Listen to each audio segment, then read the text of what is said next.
Hello guys! For today's video ay papakita ko sa inyo yung traditions na ginagawa namin dito sa may Philippines Manila Temple.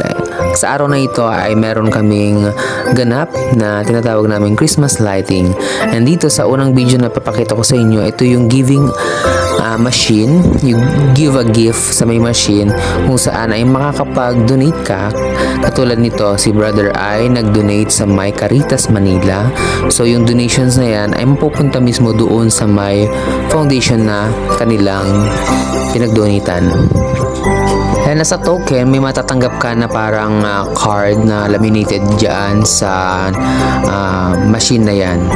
So dito ay nandito kami ngayon sa temple ground kung saan hinihintay namin ang pagsisimula na ang activity ng pag-lighting ng Manila Philippines Temple Ground, syempre.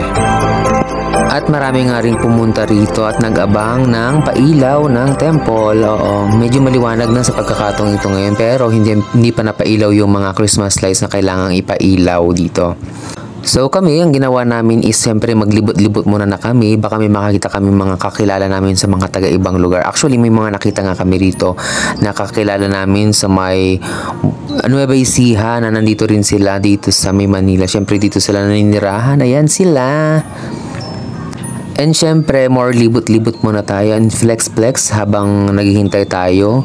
So dito, ipapakita ko na sa inyo yung mga parts kung saan yung mga na-shots namin. And syempre, medyo shady yung ating pagbibideo sa pagkakataong ito. Kasi syempre, hindi naman maganda yung ating phone. Pero pwede na yan, diba? So medyo makulimlim rin ang panahon sa pagkakataong ito. At syempre, naulan nga. Kaya hindi na natin na video kung yung actual mismo na pag-ilaw nitong mga Christmas lights dito sa may temple ground. Kaya papakita ko na i-flex ko na lang sa inyo yung mga mga na-video ko rito, mga tanawin. Oo. So enjoy the rest of the video and have fun.